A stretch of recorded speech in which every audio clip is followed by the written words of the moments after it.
On today's recap and review of Raw, the return of Seth Rollins, the debut of the Wyatt Six, remembering the life of Chad Gable, and more. Stay tuned.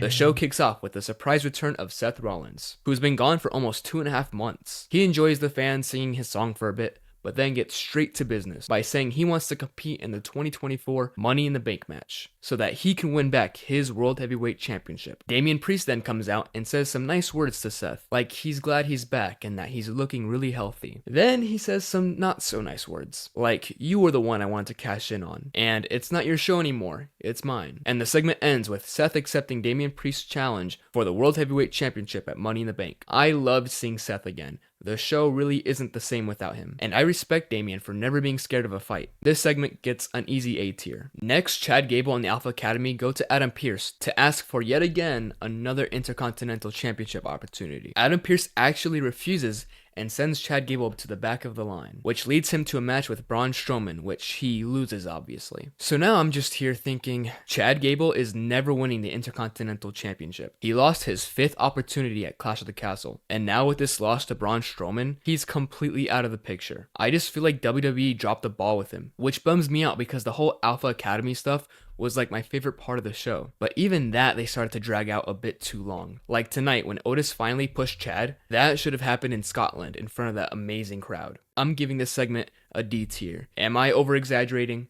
Yeah, probably. After that, we had our first women's Money in the Bank qualifying match between Kiana James, Iyo Sky, and Zelina Vega. This was a really good match. Iyo pulled out her great moonsaults and even a butterfly backbreaker, while Zelina very uniquely delivered a 619 to Iyo's legs while she was climbing the ropes. Even Kiana James showed off some of her gymnastic skills. I'm not completely sold on her yet, but I'm confident we'll get there. However, after taking out Zelina Vega, who was distracted by Liv Morgan, Kiana James is hit by the moonsault from Iyo Sky for the 1-2-3. I'm a sucker for triple threat matches, and they delivered. B tier. Then, still, the Intercontinental Champion Sami Zayn comes out talking about how he's moving on from Chad Gable. He says that from his own experience with the Bloodline, he knows that the Alpha Academy will leave Chad Gable, so now he needs some new challengers. And who's more hungry than Bron Breakker? Sure, I feel bad for Dale, Ricochet, and Ilya, for what Braun did to them, but man, that list of bodies makes him extremely threatening. However, here he gets his biggest test yet.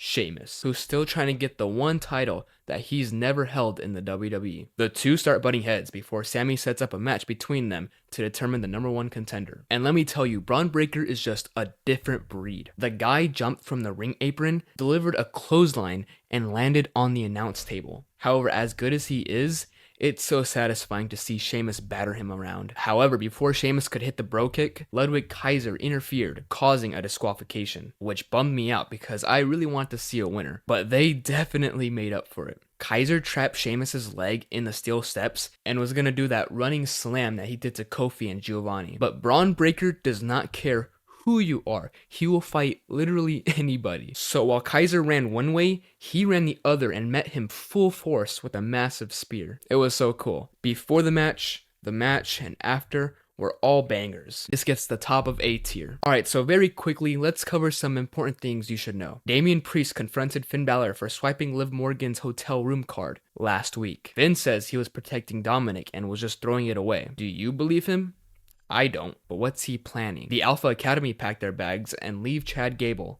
Finally, Karrion Kross issues a one-on-one challenge to any member of the New Day and claims that Kofi is treating Xavier poorly. Kofi responds by saying he isn't, but then talks over Xavier to accept the challenge. I sadly do not care about this. Dominik has been searching for his cowboy vest all night.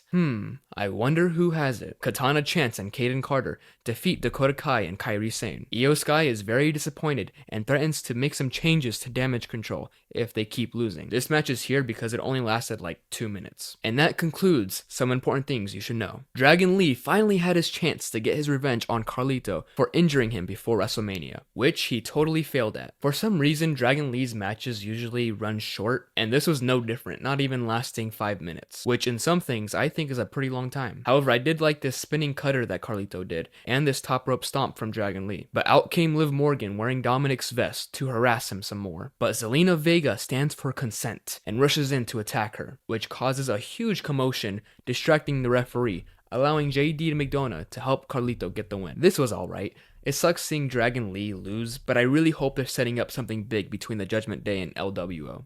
C tier. Drew McIntyre quit the WWE, and I don't blame him one bit. Last Clash of the Castle, he would have beaten Roman Reigns, but got screwed over by Solo Sikoa. And the same thing happened again in his own home country, all because of CM Punk. This guy just can't get a clean fight. So what's next for Drew McIntyre? AEW? Nah, most likely he's gonna go home for a bit, then CM Punk's gonna make fun of him on TV, causing him to come back. But that's just my theory. Drew McIntyre is keeping it real, and I like that. I'm giving this an A tier. Then it was time for the main event. A men's qualifier for the Money in the Bank between Jey Uso, Finn Balor, and Rey Mysterio. What do you mean Jey and Finn are in the same qualifier? Both of these guys should be in the match. That's a bit unfortunate, but this match was pretty great. I want to talk about my GOAT, Rey Mysterio. He kicked out of a spear, gave Finn Balor like 3 619s, and even after the Judgment Day attacked him, he still somehow got back in the match, even if he did get immediately coup de grace by Finn Balor. But while Finn was pinning him,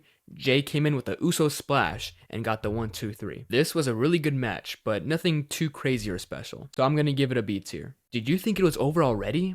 No. We had one more thing. The long-awaited debut of the Wyatt Six. The lights go out, and this scary woman crawls to the lantern, then points for the camera to go backstage. As we go through the destroyed building, we see the other members of the White Six hanging around, while the entire production crew is presumably unalived. And very sadly, among the fallen, Chad Gable was one of them. So much for forming the new Alpha Academy with the Creed brothers. Can't really do that when you're not alive. All the members walk out to the entrance, and we get a really cool shot of all of them before the lantern goes out. This was like a horror film and completely blew my expectations out of the water. This gets a definite S tier. Anyways, that was my recap and review of Monday Night Raw. Subscribe for videos on Raw, Dynamite, and SmackDown. And as always, thanks for watching, cool guy.